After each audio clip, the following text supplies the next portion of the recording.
Prinsipyo sa buhay number 2. Sumunod sa Diyos at iwan sa Kanya ang lahat ng magiging kahihinatnan. Magandang araw po sa inyong lahat. Salamat po sa pagkakataong ito na muli po tayo magsama-sama upang pagnilayan ang salita ng Diyos. Ngayon tatalakayin po natin ang life principle number 2, a life of obedience, sumunod sa Diyos at iwan sa Kanya ang lahat ng magiging kahihinatnan. Ang pagsunod po sa Diyos, madalas na isa po itong hamon. Lalo na kapag tayo po'y nasusubok at natutukso sa paniniwalang mas marami tayong mawawala kaysa makukuha kapag tayo ay sumunod. Ngunit tandaan po natin, ang pagsunod po sa Diyos ay mahalaga upang siya ay ating mapapurihan. Hindi lamang sa panahon ng pagsubok, kundi sa lahat ng oras.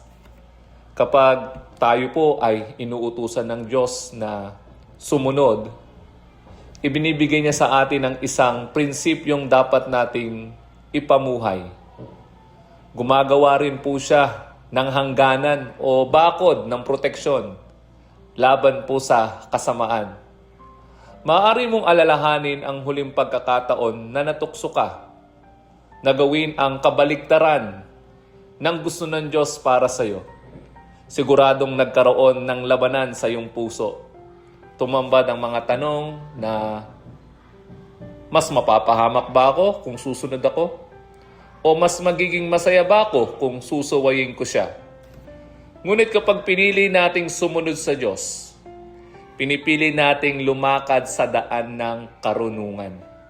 Ang kanya pong mga pangako ng pagpapala ay higit pa sa anumang mga posibleng pagsubok na ating kaharapin sa pagsunod po sa kanya. Ang nais lamang niya ay tayo magpasakop sa kanya at ipagkatiwala ang lahat sa kanyang mapagmahal na pangangalaga.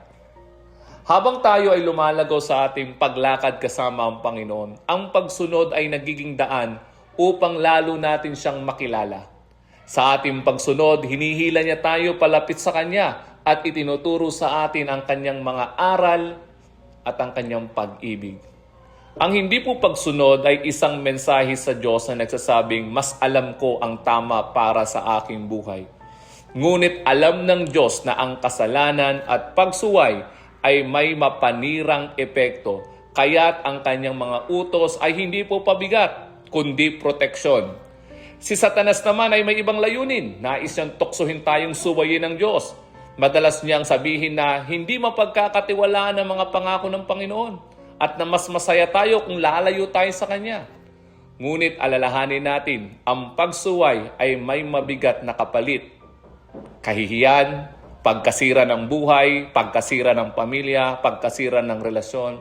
Hindi nito binabago ang pag-ibig ng Diyos, pero winawasak nito ang ating pakikipag-ugnayan sa Kanya at inaalis ang ating mga pagpapala.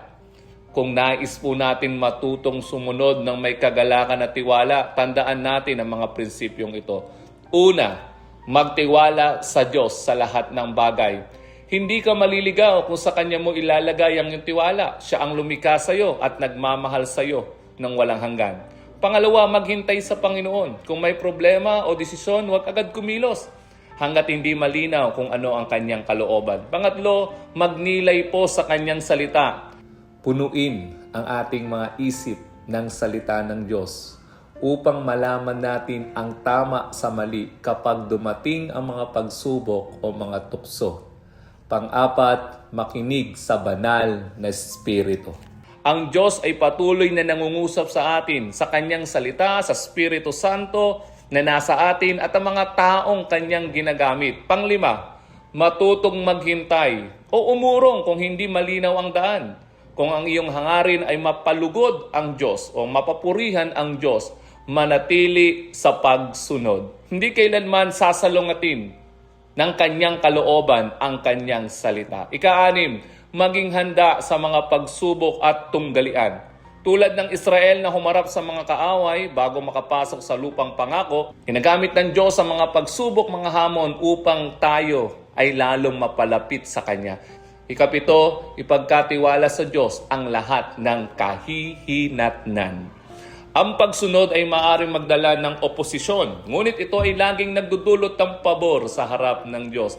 Siya ang bahala sa lahat ng bagay. Kaya mga kapatid, manatili tayong tapat, masunurin sa Panginoon, sumunod tayo ng may buong puso at iwan sa Kanya ang lahat ng magiging resulta. Sa dulo ng lahat, tandaan natin, ang pagsunod ay daan patungo sa kapayapaan, proteksyon at matatag na relasyon sa ating Diyos.